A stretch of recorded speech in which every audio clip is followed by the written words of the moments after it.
Hey everybody, welcome to this A2 English listening practice video.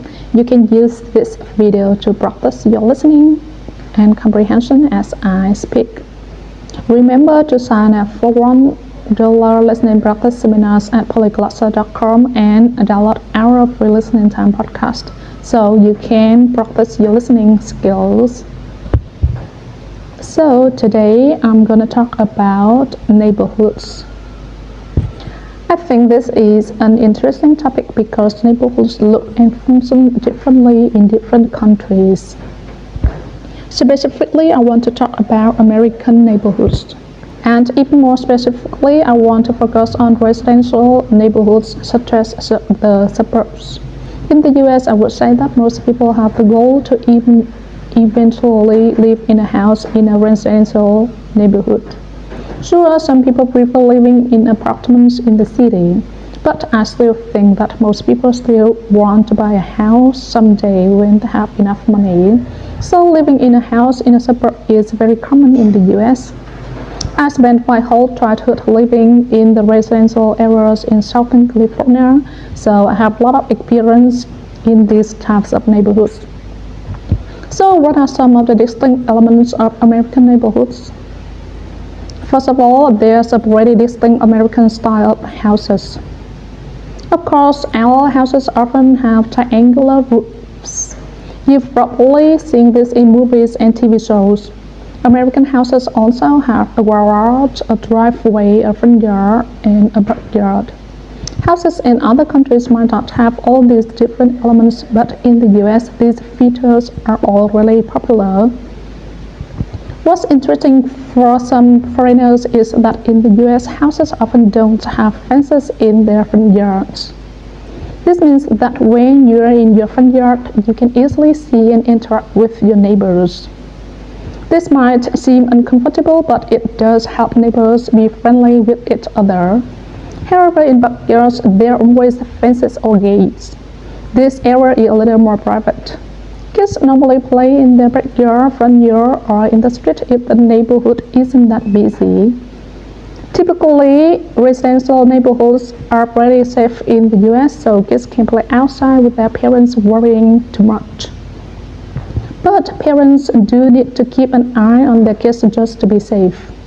For kids, it's really common to make friends with the other kids in the neighborhood. I remember when I was growing up that I always played with my neighbors.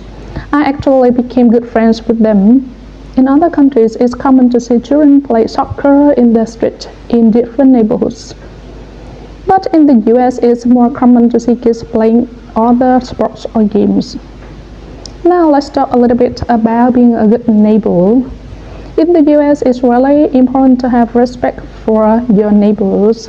For example, it's not acceptable to play really loud music or have loud parties at night. If you do this after 10 p.m., your neighbors will probably call the police.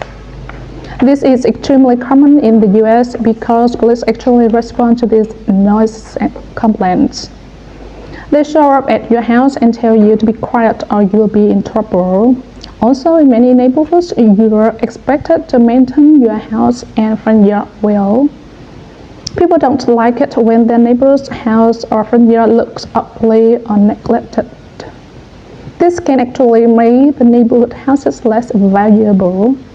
On the other hand, one of the great things about residential neighborhoods in the US is the sense of community.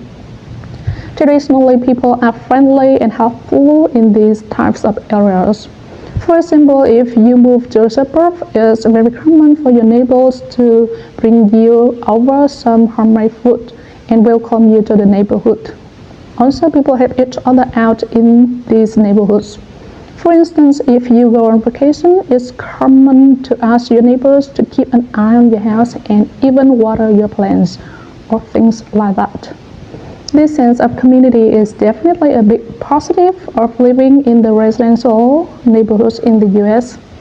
Alright, now I'm gonna ask you some questions about today's video to see how well you understood. Number 1, what shape is the typical American roof? Number 2, do American houses have fences in the front yard or backyard? Number 3, in the US, what might happen if you make a lot of noise at night? Okay, remember to sign up for our $1 practice seminars and download our free listening time podcast so you can practice your listening skills. I'll see you next time.